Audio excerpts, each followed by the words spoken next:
Hello everyone, nubkeks here. Welcome back to Nub Raids. Today we're going to be pulling a few ancient shards. Not many, but a few.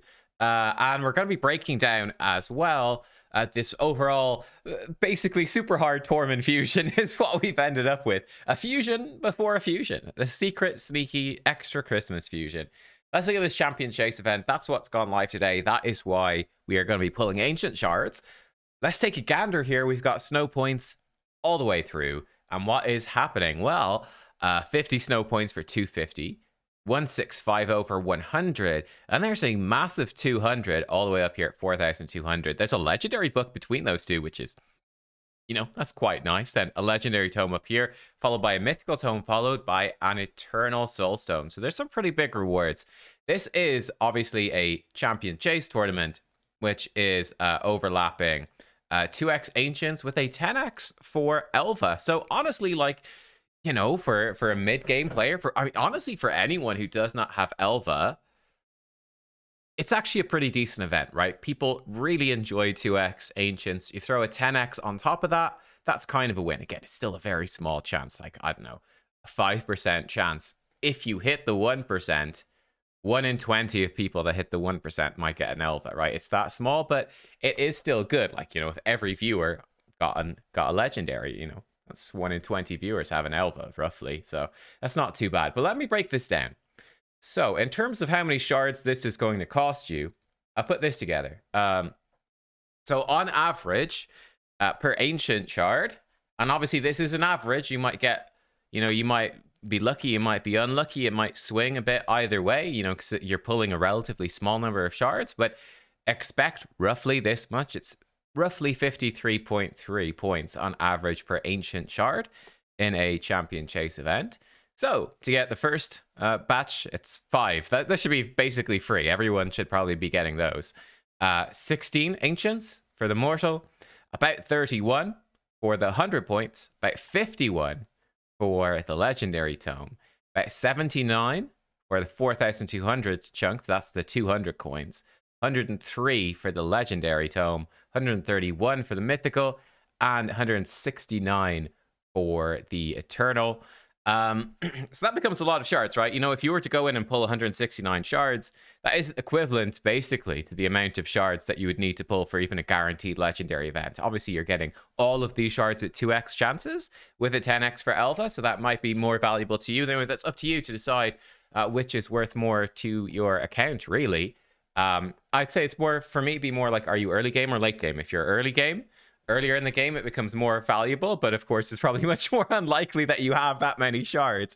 I think the later in the game you go, I find that the more valuable, like the bigger targeted events are, like guaranteed or like stacking up tons of shards for progressive chance, I suppose, at this point, but that's kind of But yeah, anyway, like you got those options there. For me, I've marked the ones with star that come with this. I think I'm going to go for the 31 shards. Or I might do 30 shards and pull like an epic fragment or something for the 1650 or something like that. Or maybe I'll pull some green shards because there is champion training on right now. I think that's what I'm going to do. 31 shards for this, almost definitely.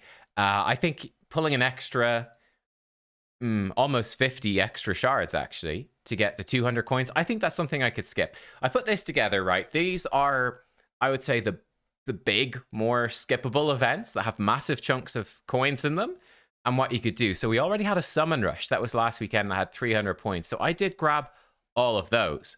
So that makes it flexible. Remember, you can skip 500 skippable total if you want Tormin. Okay. Now, for someone that's obviously struggling with these events, you figure out how much is skippable for you. Like maybe you are going for something, a lower milestone, because the lower milestones are also pretty solid, right? Maybe you're going for milestone 4. Maybe you want the sacred shard, in which case you can skip an extra 600 points, and that makes it a lot more forgiving. I'm going for the 2,000 for Tormin, so there's 500 points for me that are skippable. I did all of Summon Rush, that's 300. There were then 250 in Winter's Path. So, I mean, even if you put these two together, you are not able to skip both of these entirely and still get Tormin. It's just not possible. I think I'm probably skipping about 190 coins in there. And then this Champion Chase, there's 350 points. So again, like you need to be doing big chunks of most of these. I think I might skip the 200 here. Between these two, if I skip this much, I'll have skipped let's round it up to 400. It means I will likely have to complete almost everything going forwards. It's going to be pretty unlikely to skip anything else. Yeah, I don't know. Like the next big batch of coins is probably going to be during another sort of summoning event. I'd expect like a summoning event or maybe a deck of fate or something like that. Probably like some events tying in with the fusion. That's going to be coming up for Christmas as well, I would think, because this Tormin thing runs for another 2 weeks, you know? So I don't know. That makes it a little tricky, but I think I'm going to do that rather than... I can say 50 ancient shards. It's not a massive deal because it's a 2x ancients, but I think I might do that, you know? I just have more shard stockpile going into Christmas. That's sort of my thoughts on it anyway. I do have a fairly convenient, if I wanted an extra 50 points here, that's easy to grab in the Winter's Path, but don't think I'll bother. I'm gonna probably slow grind up and grab the Sacred, and I don't know. Don't know about these. I haven't fully decided yet what I'm gonna do. But yeah, that's sort of my plan. That's what's going on. Let me know what you guys are doing, and let's pull some... Oh, let me make some space, and let's pull some shards. All right, there we go. We've got it done. In terms of Mercy Tracker, etc., I'm at 46 right now, so we're really nowhere. Not really close to anything. You know, we're getting there slowly with the primals. We're up to 19 now. Cool. Yeah, I mean, voids is 71. That's another 130 to go. I certainly don't have 130 voids in the bank, so that's not happening anytime soon. Let's go. Let's pull this. We might get lucky again. 1% per shard would be really good to hit legendary early, and it's Saito. Oh, it's early Lego. Hey, look, we'll take an early Lego. That's actually a lot of points towards this event, so we'll take that. Saito, I actually pulled him recently as well, and he's sitting in the vault. He's a duplicate. Actually, this might be... Is it one of my first dupes for Undead Hordes? I mean... Single target attack, then he does an AoE if there's 3 or more allies alive. He's a weird champion. He's okay, I guess. But yeah, I don't know. I think there is some player that used him fairly extensively, I think, in Arena, which is kind of weird. Because he's not a meta champion at all. He's not a common one. That was what, 750, 800. Wow, so we're halfway there in a single pull. Okay, maybe we're only going to pull 20. Let me just double check that. Faction Guardians. I've got a dupe Morrigan. There we go. There he is. He's level 24. Now he's got a friend. You know, 10% attack for undead. That's actually not terrible for undead Legos. That will help my Rotus. Rotus is in there. Vlad, Volcanen, Lil Miss Annie. Actually, quite a few that are going to benefit. Saito would benefit from that if I was going to use him, but I'm probably not. Just don't have enough gear. I've got so many nukers, right? There's so many interesting damage dealers in this game, and they all want the same gosh darn gear. Well, they spoiled it there, 340, so this is an epic and a bunch of rares. Okay. Let's do... Let me think about this. Okay, hang on, we should be more careful. I don't know. I don't really value ancient so much to be this picky, but for the sake of it, let's be picky. So I need 500 points. It is on average about 10 ancients. Let's pull them individually though, because this is where, like, the epics is where really all the points come from, whereas the rares are pretty bad. So yeah, right, these 10s are basically sort of like pull till we get an epic and then maybe use a fragment champion. It's what I'm thinking. Let's go. Or we could always get another legendary. It could happen. We got an early Lego. Can we get another? I'm making this very difficult for myself to count up as well. Yeah, that's what I do. After I record the videos, I'll go through and I'll count up how many champs I pulled.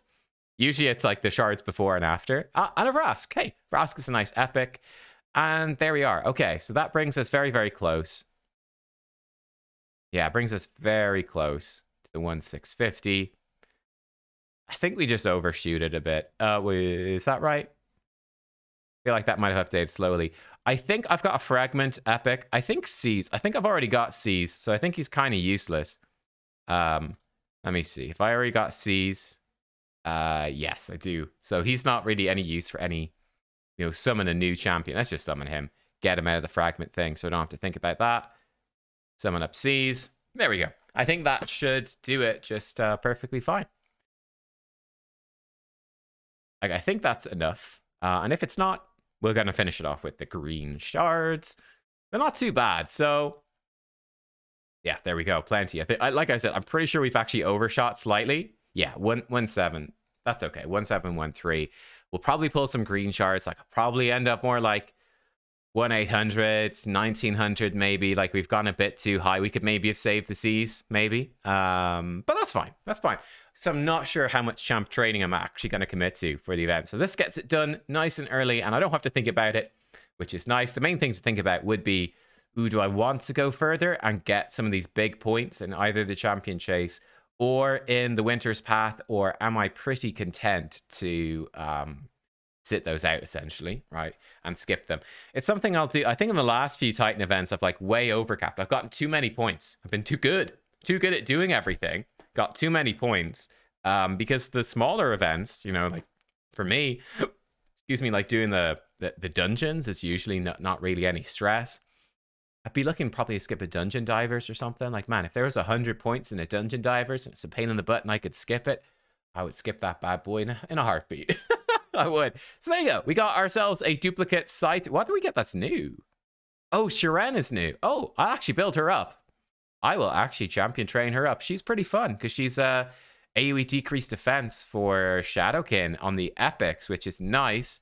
I do have Michinaki now, actually, so it's not really that important. In fact, I've got 2 Michinakis, which is actually what I use for that Shadowkin Arena tournament. Double Michinaki with a Yumiko, and I actually put then in Hatatsu. I changed my team. I put in a Hatatsu for increased defense, and we just sort of tanked through, and they generally kill things with their passives, right? One of the Michinakis would put out AoE Hex, and then whenever Yumiko, who's very quick, would take a turn, they often kill the target with their A1s. It was kind of a fun arena comp, which is different from what I initially built. I was initially using Karato, but I didn't have enough speed, and he just died. I didn't want to re-gear him, so I just used my Michinakis. But yeah, there you go. Guys, those were my summons. Let me know what you are thinking about this whole thing. This Yuletide Titan event has basically turned into, I would say, a harder than average. I feel like it's a harder than average fusion, isn't it? This has been like an extra hard fusion in disguise, is what I would say. Yeah, that's kind of what I would say. I'm not a massive fan of that.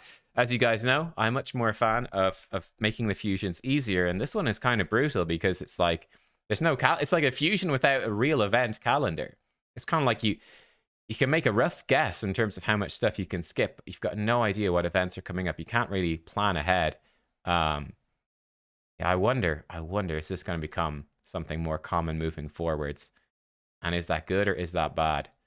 Let's lean towards bad. Let's be reasonable. Thanks for watching. I'll see y'all next time. Goodbye.